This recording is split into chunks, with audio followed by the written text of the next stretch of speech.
Hey For the Wild community, Ayana here, and I wanted to share a few updates before we get into our conversation.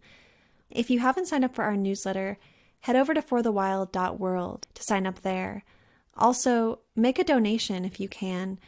This project is community supported and every contribution helps.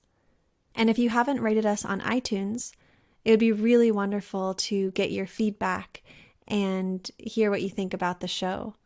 Also, we'd love to hear from you with your questions, so consider doing a voice memo and sending your questions to engage@forthewild.world, and we'll play them in our episodes coming up.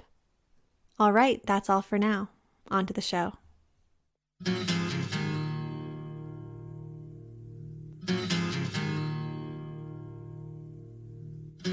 The silence is broken by somebody crying, trying to be heard. Never a word, always the attitude, sort out your own, always alone, wishing for something the world is denying. Out in the wilderness somebody's crying.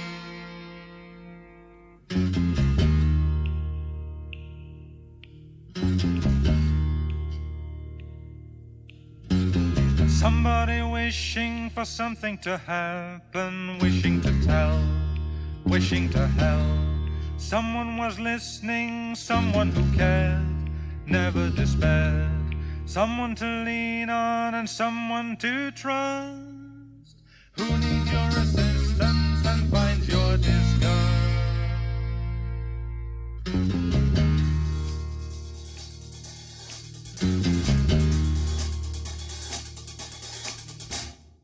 Hello and welcome to For the Wild podcast. I'm Ayana Young. Today we are speaking with Jurek Lubiński. Jurek is a Polish traveler and activist, and after traveling from Australia to Poland without flights, promoting the concept of conscious travel and connecting local activists from different countries, he joined the movement in defense of the last European primeval forest. Although he's mostly working for social changes, he decided to act in defense of this natural and national heritage and common sense. And we're going to be speaking about the Białowieża Forest, which is situated in the watersheds of the Black and Baltic Sea, straddling the border of Poland and Belarus. It is home to 20% of the planet's wood bison population, 250 bird, rare reptiles and amphibians, over 12,000 invertebrates, and 59 species of mammals, including wolf, lynx, and otter. This is the world's last forest of this type, the remaining piece of what once covered most of Europe, thus symbolizing the unrestrained human drive to conquer over nature. In 2017, the Polish government attempted to tame it further, to the dismay of large parts of the society. It rose to be one of the main political issues of the year in this country, and beyond in the European Union. Obóz dla Puszczy, the Camp for the Forest, a grassroots, non-hierarchical, and non-logo initiative, working together with ecological NGOs, having gathered support of most of the Polish society, has managed to stop this atrocity. It has been the only movement to bring controversial state policy of the new government to a halt. My goodness, well, welcome to For the Wild, Jurek. Thank you so much for joining us today. Hello. Yeah, thank you for having me. It's a pleasure to be able to speak about this issue and share it with your listeners. Well, I want to start us off by just sharing our gratitude for the courage of you and your comrades and for your dedication to protecting this irreplaceable old-growth treasury. Thank you. We're just acting for the defense of common sense, as I wrote it in the bio, and it's a treasure for us, this place. You know, we, as in Poland, it was the first national park in this country, and you know, everyone here sees it as one of the symbols of our natural heritage, so we have no other choice but to defend it. I've had the honor of speaking with many indigenous to Turtle Island land and water defenders on the show, as well as activists of European descent whose lineages either fled or were transplanted from Europe long ago. And as intact land is increasingly rare and threatened, I find myself sitting with this question, or with many questions, similar to what does it mean to stand for land your ancestors did not come from? So I'd love to set the stage by hearing of your connection to this primeval forest, and do you consider yourself native to this land that you work to protect? Well, this is a very interesting question. We have very high density of different lands and cultures that dwell on them. Actually, the land where the forest is inhabited by people slightly different to me. There is a minority of people of Belarusian descent, although they have been there before the Polish people. But also it is a borderland, right? So even on the Polish side, in many places around the forest, the local Belarusians, so the Polish Belarusians are a significant minority. And then, of course, there's a lot of Polish people, but it's the other end of the country for me. So that areas of the country are not very similar to what I've known before coming there. So it's a very interesting question because a lot of the local community is actually against us. Not all of it, and there's actually more and more support for us and our actions there. Having said that, I must say that it is our national heritage. So we are not coming from that particular place. Most of us are not coming from that particular place, although many of us come from the area. But at the same time, we know that our whole country, back in the history where our roots could be found, was covered by such forests. And we have a lot of customs, traditions, and cultural heritage that dates back to that times. So in a way, our roots of all Polish people are in this forest. Not this particular plot, but from the forest that looked the same and it once covered the whole country. So that's more or less what I could say. It's a yes and no, basically, probably. It's just remarkable to hear about forests that have been living out their natural processes for thousands of years, free from significant human disturbance. And because the vast majority of land, whether that's in Europe or North America, but honestly all around the world really, has been plowed and paved and pillaged, I'm wondering how this large stretch of forest escaped destruction for so long, and what is the history of its protection? Well, this is an interesting story, actually. That parts weren't very densely inhabited, and this forest, same as many other forests, many years private property of either kings or princes, or later the emperors, and it was pretty much used as hunting grounds.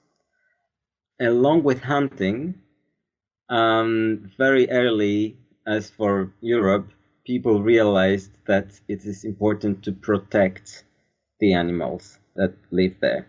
So basically, people started mentioning it. So in some documents from about 500 years ago, I'm sorry I can't be more precise about it at the moment, there has been found mentions about protecting the nature in this forest, which is something that was not in the common psyche of Europeans back then. So they were using it as their hunting grounds, but at the same time, they wanted to protect the nature in their hunting grounds and make sure that there is enough bisons and other animals for the future generations, even if they only had the generations of kings in their minds. And at some point, that part of Poland was conquered by the Russian Empire. So this forest was already famous as one of the most natural forests in Europe and the most abundant in animals and life. So it became a private place of the Russian Tsars. And in that times, some of the Tsars or emperors, they really protected the place. They banned hunting and they didn't really touch it. They really wanted to protect it. And at other times, they allowed for mass hunting and logging. So there were different periods of time during the Russian rules.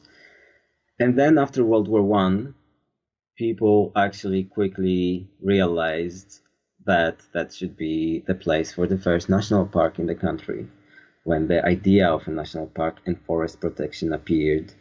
Actually, what happened was the forest was pillaged very much during World War I, and it was the only last place where wild European bisons dwelled. Nevertheless, they killed the last bisons. During the war, many people exploited the forest to survive.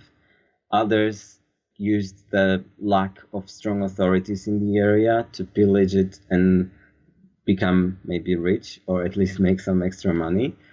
But then the population of bisons was recreated, if I'm not mistaken, only from specimens from the zoos.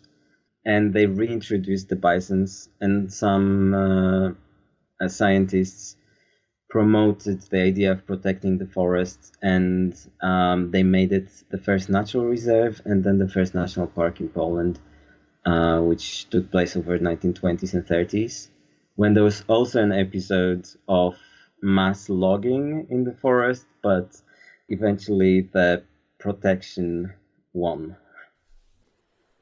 Thank you for taking us through that history. I was imagining all of these different hands that this forest passed through. A lot of times people reference forests being old if they're over 100 years old, meaning if the trees are over 100 years old, but it's a perfect lesson to not only classify what is old growth by the ages of the trees, because some tree species are generally shorter lived than others. Not all forests are like the temperate rainforest of the Pacific coast where I live, where trees can live to be over 1,000 years old. So I guess I'm wondering what defines old growth of this forest type, or we could also say what defines it being ancient or primeval forest? That's a very good question. Well, according to the Polish forestry, an old growth forest or an old growth tree stand is a tree stand where there is a certain number of trees which are over 100 years old. Actually, in Polish, the word old growth is ignored, and instead people say over 100 years old forest or tree stand. So that's according to the Polish forestry. But in this forest, it's a complicated issue because this forest has also suffered from centuries of pillaging, but not all of it. So it has continuously existed for about 12,000 years, which here in this temperate climate is a very long time. And I think the oldest trees can be around 200 years old, if I'm not mistaken. But what actually is very important here, and that's something that's really rare in Europe, is the presence of dead wood. And that's what makes this forest natural. All over Europe, people started managing forests already a long time ago. First of all, the European civilization growing rapidly, it needed a lot of wood, which was the main building material for a very long time. And also they need wood for their armies and, ships that let them conquer the world. And actually here, the areas of Poland and its neighboring countries were one of the main supplier of wood for a very long time. So people were basically pillaging the forests, logging, clearing them, and then, of course, making fields in their place.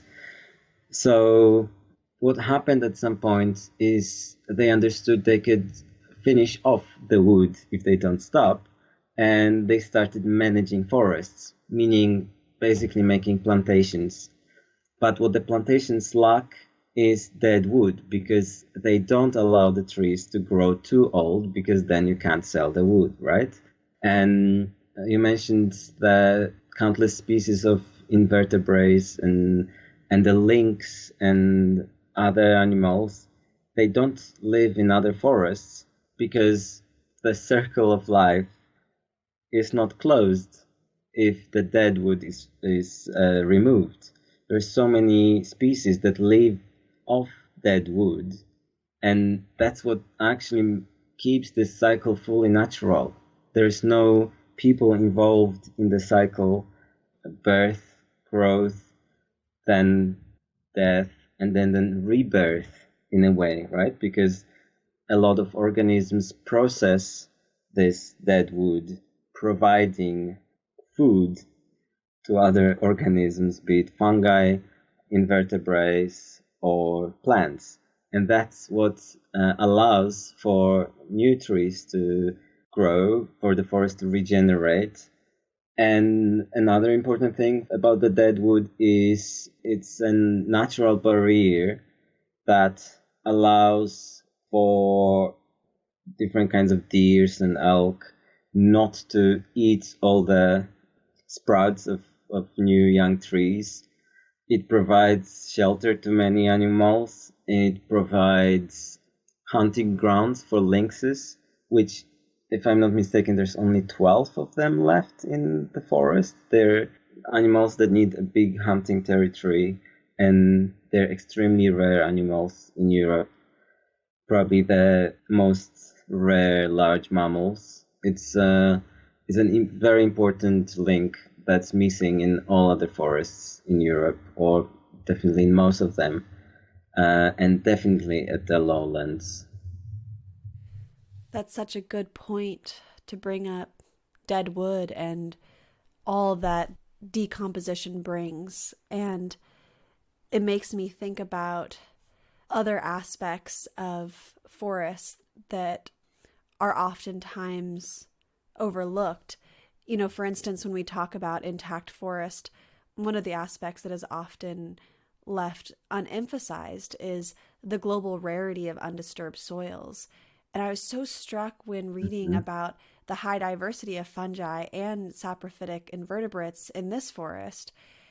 And I want to bring the repository of ecological knowledge that these ancient soils hold and ask about the irreversible degradation that you've seen the logging operations and industrial machinery bringing.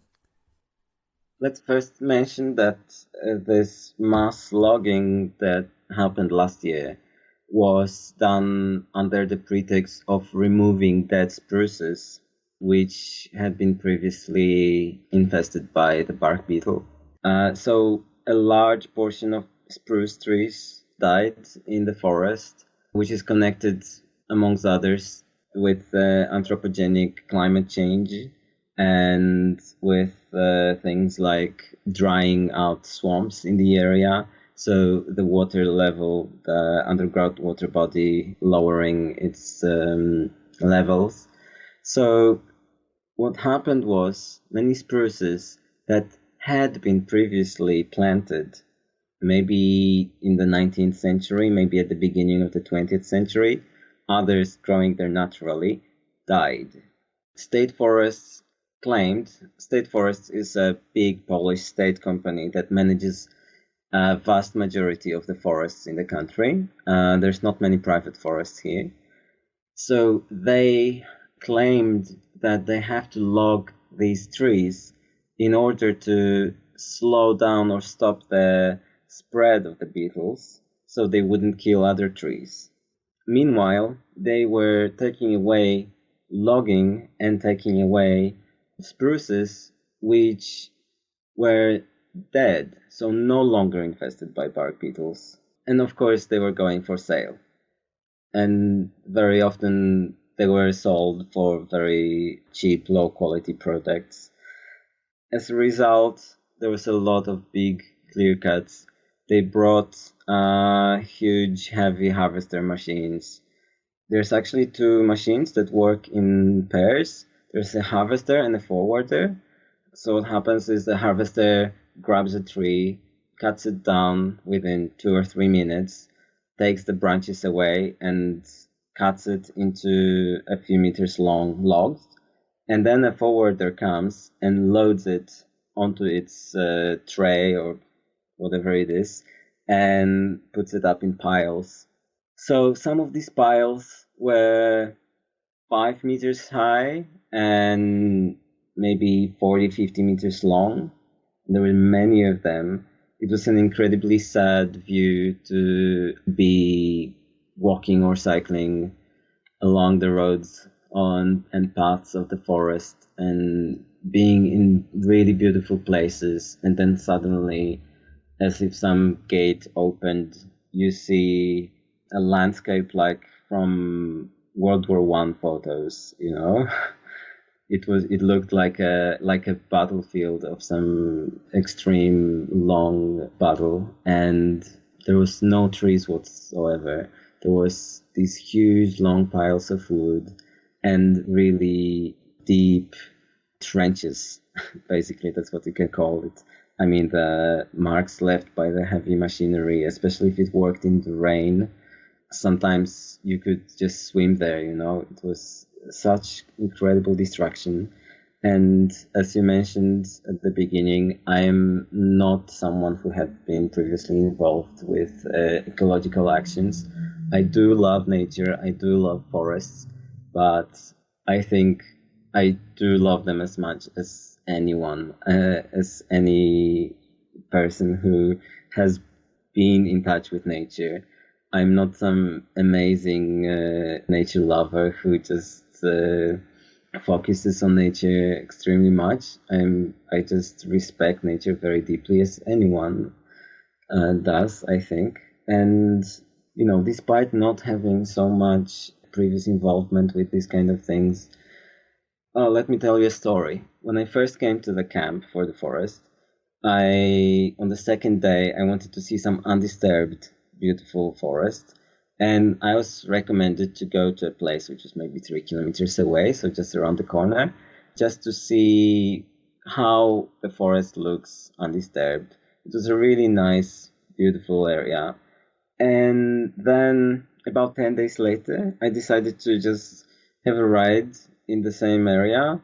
I knew that some logging had been undertaken in that place, but what I saw was a completely different forest. It wasn't a forest, it was another battlefield, but I wouldn't even find my way there if not the GPS, because everything changed completely. And actually in that places, it's the clear cuts, they're quite thin.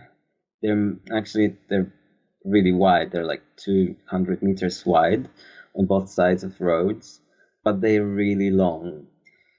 Because the state forest at some point changed their strategy and they started logging along roads under the pretext of providing public safety.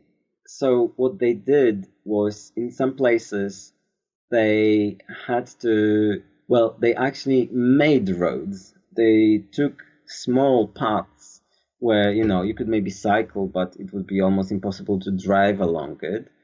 And they cut, again, really long, wide stripes of the forest around these paths that then became roads, because all the heavy machinery was taking them back and forth every day. So it's a heart-wrenching view. It's really terrible. Again, people who are not nature activists, you know, many people started coming just as tourists to the forest last summer just to see what's happening. Also, as big city people who were not normally involved in some such actions and maybe had never been to this particular forest previously. And they were also crying, you know, seeing what was happening. So, yeah, it was a very strong emotional experience for many of us.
really appreciate hearing your personal stories from being at the Camp for the Forest. And I have a lot more questions, technical questions about the forest and the government and whatnot, but I also feel intrigued to ask you about the social and organizational dynamics of the occupation.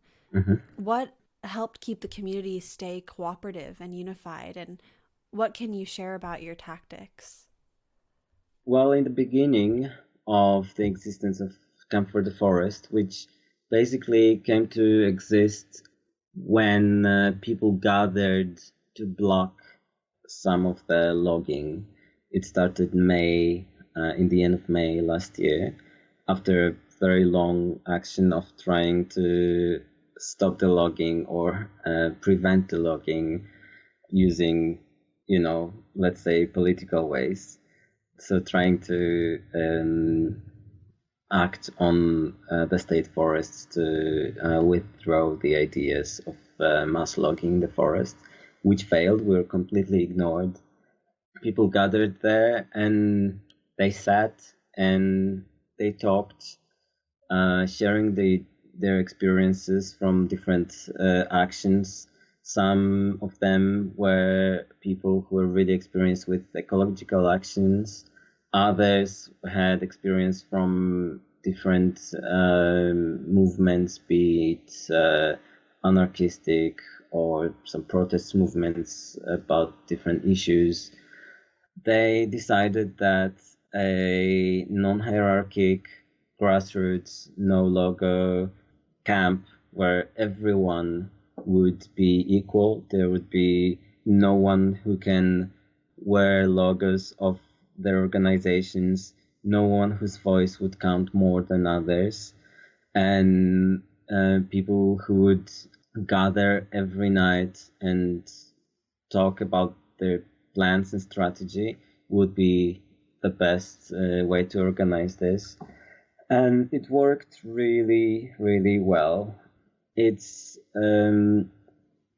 amazing when you're organizing something where everyone can come if they only feel the good of this forest is important for them. So it's not a movement that welcomes only people with some specific worldviews. It's a movement for everyone. It's not a movement of some, radical fighters. It's not a movement of young men or young women or, any specific social, economical age group or gender group. Nothing like that. It's open for everyone from any country around the world who wants to come and help protect this forest. Some people might want to come for 4 days. Some people might come forever until the forest becomes a national park. That's our main aim. Everybody's welcome. We talk every day. We discuss our strategies. We discuss our different ideas. We evaluate, and everybody can share their ideas or opinions. An opinion of someone who has just arrived is also really valid and listened to, and that creates this amazing, almost utopic atmosphere where everyone can come, and even if they have no experience whatsoever in anything, any similar actions or projects, can find something they're good at, because nobody tells anyone what to do. And it's actually, coming somewhere where there's no strict discipline, where there's no orders, there's only questions. Who can do this and that? We need people to do this and that. Who would like to volunteer for that? And then there's maybe some work groups that appear from time to time to work on some specific task. And maybe such a work group can have a leader, but this person next day, maybe the same person is doing the dishes for everyone, So that's really amazing, because it allows talents of every single person to be not only found often by this person, because it often happened that someone discovered something in themselves they were not aware of, and these talents can be utilized in order to really do something for the protection of the forest. And also, we don't have situations when there is someone from some very big ecological organizations, let's say, or a political party or something, and maybe they are someone important in some circles somewhere, and nobody knows that because they can't wear a logo. They can't be saying, "Oh, hello, I'm this and this person from this and this organization. I'm the head of this and this department," or something. So again, this creates an atmosphere of really good cooperation between people. And what often happened there was that we got to know each other pretty well before finding out who we are. So what happens in, let's say, normal everyday life is when you meet someone, you exchange first your names and then probably your professions or your origins, like where are you from, what do you do, right? That's the questions we ask to each other normally. But there, you would spend 5 hours with someone crawling in the forest at 4 a.m. in the rain, and you'd have a lot of different experience with this person. And only then, maybe after a few days, maybe after a few weeks, you would find out what this person does in their daily life. And maybe it would be, I don't know, just being a student, or maybe it would be being a head of a major organization that's, making an important impact in the country, or maybe something in between, or something completely different. But I think this form of organization where you have no bosses, people, they create their self-discipline, but there's no discipline coming from above. This creates initially a bit of chaos, but then this chaos is quickly transformed into something extremely efficient and very effective and long-lasting. And it's been over half a year for me that I'm involved in this movement. It still keeps amazing me. I can't stop praising it, basically. Oh, I love hearing about the inner social workings. It's really uplifting and just inspirational. But there was this one thought that kept sneaking into my mind of, have you had any problems with infiltrators or people who are coming in pretending to be for the forest but are really just trying to gain information? That's a very good question. We've had such people, but they felt really uncomfortable being surrounded by maybe 30, maybe 50, maybe 100 people who are really devoted to the cause. And they would just come for one day, try to ask questions about some things that we were rather trying to keep secret, and leave the next day, because my theory is that they just couldn't stand this being these agents there, being these infiltrators.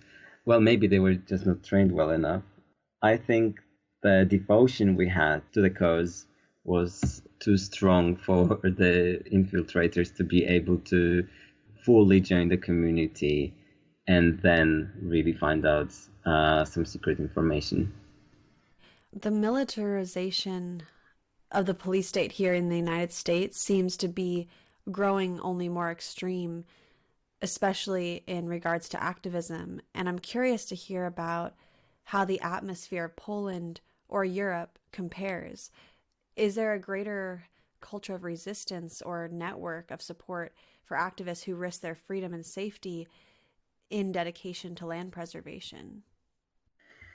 I think we are lucky at this time, at this moment now, we are lucky to be living in a place where the police can't go far beyond their rights to act.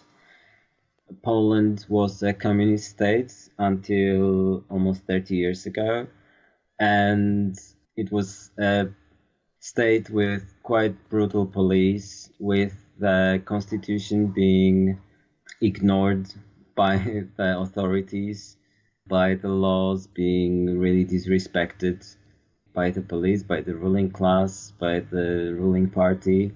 This met really big resistance. And people in Poland still remember this resistance, and they know that they can't allow the police to go beyond their jurisdiction in their actions. So luckily, the police wasn't treating us very bad. They're not really militarized here. Nevertheless, we had very bad experiences with, well, a bit with the police. I'm not saying it was good, but from what I hear about how such actions look in Germany, for example, I don't know details about the United States, just what we hear from the media. But basically, the civic society here is on the rise now with the new right-wing government we've been having since 2016. We are looking at their hands. What was really helpful for us was, Facebook live streaming, recording everything, and the interest of the general society in the cause, which I hope to get back to in a second. But basically, in Poland, state forests, being such a big state corporation, they also have their own forest rangers who have the right to, for example, refuse people to stay in the forest when a ban on entering a forest is issued. And that's what they were doing. A lot of time they were just closing the forest, meaning just putting signs on every road and path that enters the forest that the entry is forbidden for a specific span of time. And then they have the right to remove you from this place. And what happened was they were using a lot of brutal force, and they were going well beyond their jurisdiction. But they still had to, at least, in the social and political situation that we have now, and people being really, there is many movements basically that are trying to make sure that this state stays democratic as much as, well, in the law, unfortunately, it's becoming undemocratic, and the police actions are worse and worse. But there is a lot of lawyers and activists, journalists, registering as much of unlawful actions as possible and publishing them. So at least the state forests had to, they couldn't just come and beat people up or use gas spray, pepper spray or something like that. But they were acting very brutally with verbal violence and physical violence, because what our strategy was basically chaining ourselves to the machinery. We were using, that's one very important thing I forgot to mention when talking about our structures. We were using only non-violent direct action, non-violent protests. So it was very important for us also not to damage the machines, because they are public or private property, and we think that acting against it is violence.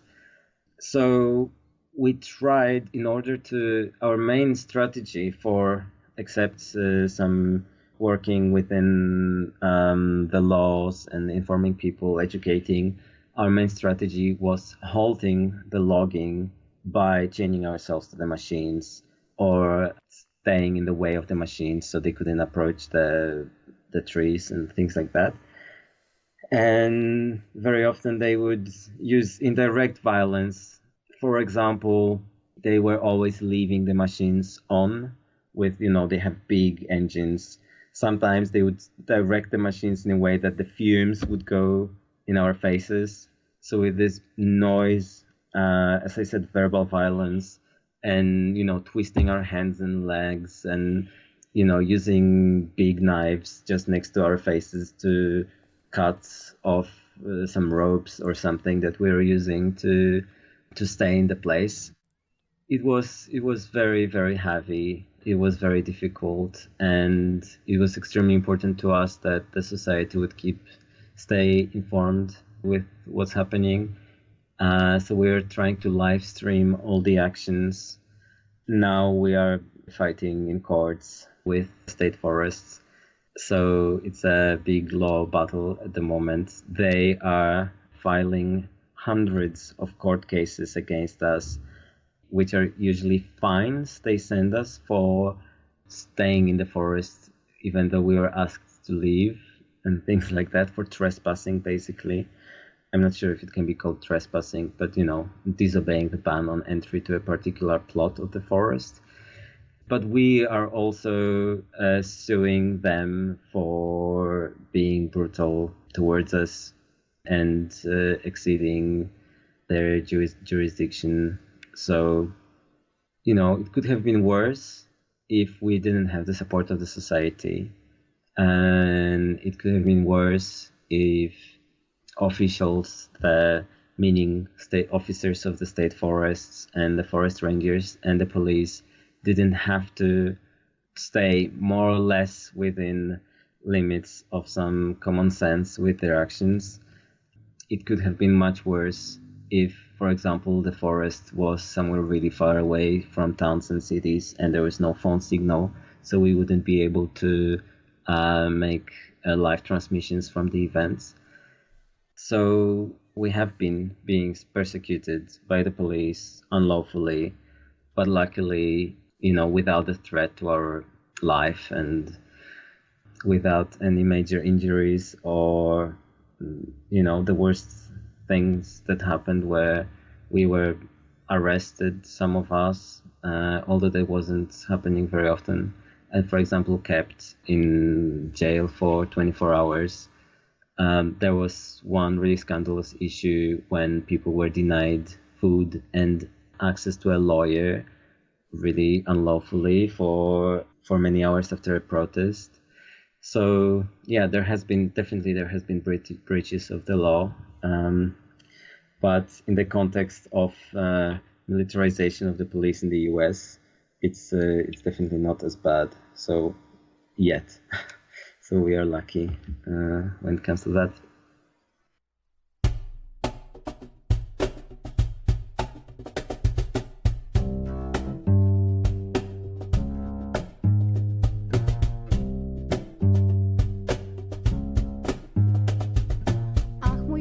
Drwale idą. Ach mój Boże, drwale idą. Będą ciebie rżnęli piłą. Będą ciebie rżnęli piłą. To będzie opowieść o pewnym precedensie. Człowiek sadzi świerki, potem czeka 100 lat na ich ścięcie. Tu drzewom podcina się gałęzie, tu zieleń znika, tu nie ma czym oddychać. Za to drewniane meble w każdym szwedzkim sklepie pod miastem zdobędziesz. Na prośbę grądów, borów i łęgów opiszemy wam historie, które mrożą krew w żyłach. Chociaż nie będzie to opowieść o wampirach, strzygach i wiłach. Nie znajdziesz w niej karabinów ani krwi. Będzie za to siekiera, piła i cichy bez ptaków świt. One, you've mentioned a few times the designated forest versus protected areas, or logged forest versus protected areas. And here in the United States, protective land designations can also be confusing because we have wilderness areas and national parks and the National Forest and Bureau of Land Management land. And these titles can be misleading because, for example, in some of these lands, logging can happen, mining can happen, oil extraction, hunting can happen. So I'm interested to talk about the various jurisdictions that the Białowieża falls under, as the forest extends in both Poland and Belarus and has been deemed a UNESCO World Heritage Site, and then encompasses areas protected under the EU's Natura program, which, as you mentioned, it's one of the largest coordinated networks of protected areas in the world, actually making up 18% of the EU's landmass. So I know you've touched on this throughout the interview, but if you could just elaborate on the complexities surrounding the forest protective designations, and then I'd love to hear how that fits into the visions for expanding the protection of other primeval forests in Poland or neighboring European nations. when it comes to this forest, on the Polish side, there is a national park, which comprises just around 1/6 of the Polish area of the forest, and the rest of the forest is under the management of the state forests. The management, not ownership, because according to the law, the state forests manage public property in sustainable ways according to the law. Within the national park, there is something really unique as for the whole country, which is a strict reserve. That's a place, a large area, where only people employed in the national park and scientists can enter. So no tourists can ever enter this zone. There is just one specific place where tourists can enter the zone with guides, and the guides being employees of the national park. So it's really amazing that these places are really undisturbed by humans, because apart from one path where tourists can enter in small groups under the eyes of the employees of the national park, the forest there is really undisturbed. Then, in the area under the state forests, there are so-called managed forests and forest reserves, and also some reference areas. So luckily, even though there had been talks about allowing to log, or at least allowing for the heavy machinery to enter the reserves, no logging has taken place there except some single trees. So what we're talking about is the rest of the managed forests, where it is allowed to hunt and it is allowed to log within some quotas. As I mentioned before, the quotas were changed significantly, allowing for the state forest to log more. And now they're working on quotas for the future, so we never know what will happen again, but for now it's good. But these really precious forests are under the management of the foresters, of the state foresters there. And the hunting is an issue as well, because, as I mentioned, they can make quite good money on the licenses. And they also have they're very respected by the local communities, because first of all, they're paid really a lot of money, so they're really rich compared to the other people who live there. Second of all, the foresters always represented the kings, right?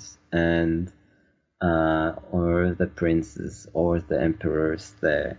So there is this issue. And then on the Belarusian side, the whole forest is a national park that actually comprises 60% of the whole forest, and large portions of it are also strict reserves. Then when it comes to other forests in Poland, we have a few forest national parks, and we have a few relatively untouched forests, although they have been modified by humans. Let me use this word, modified, much more than the Białowieża Forest. But there are movements to extend some national parks, to create new ones, because obviously the state forests are not fulfilling the law. They're not managing the public property sustainably always. So it's very lucky for us now that the society understands much more about what is an old growth forest, what is a primeval forest, what is a forest with primeval features, and hopefully there will be more movements and more actions that will allow for the most precious parts of the forests under the management of the state forests to become national parks. And I hope that the state forests will gradually change their approach. They are trying to be modern. They are, in the Polish society, there has been an ethos of foresters. They have been really respected by the whole society because they're managing forests, which we love in general. And they've been working for the nature, right? Well, unfortunately, they completely destroyed this image last year, unfortunately for themselves. Now people know that they are not working sustainably, that they are overfeeding animals in order to hunt them down later, that they are logging in remainings of precious forests. And the problem is that the forestry education is quite old-fashioned. So I hope that they will redirect some of the money they've been putting in creating good PR and trying to counter our education by their propaganda on how logging is good for us and things like that, because it's ridiculous. They've been producing a lot of really modern materials, games and animations and funny vlog videos and things directed to the youth to convince them that state forests are doing a great job. But I hope they'll redirect some of this money to update their education for the next generations of foresters to really act in much more sustainable ways in our forests. Thank you so much, Jurek. This has been an incredible education. So much information from the political and social dynamics, the ecological dynamics. It's a very complex situation, and I can say for the whole For the Wild team, we're so grateful to have you and the others standing for this forest that many of us may never visit, but the fact that it's still standing and it's evolving autonomously, and that there's people who are willing to risk their safety and their comfort to stand for land is inspiring to all of us. So deep gratitude for you and the others. Thank you very much. And I hope that our struggle will not only help save this particular forest, but hopefully some of the methods we managed to develop and some of the information I told you here now about acting together with the society and about our way of organizing ourselves.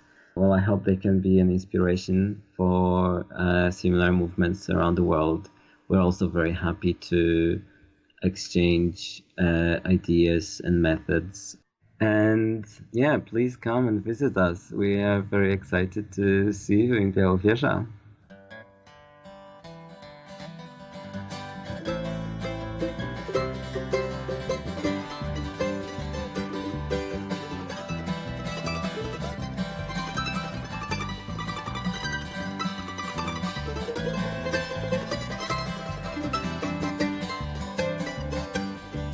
It's high on a mountain, the warm winds are blowing, and where the winds are blowing to, there ain't no way of knowing. The mountain grass is short, it's dry and close to burning, crying out for water as the season's turning.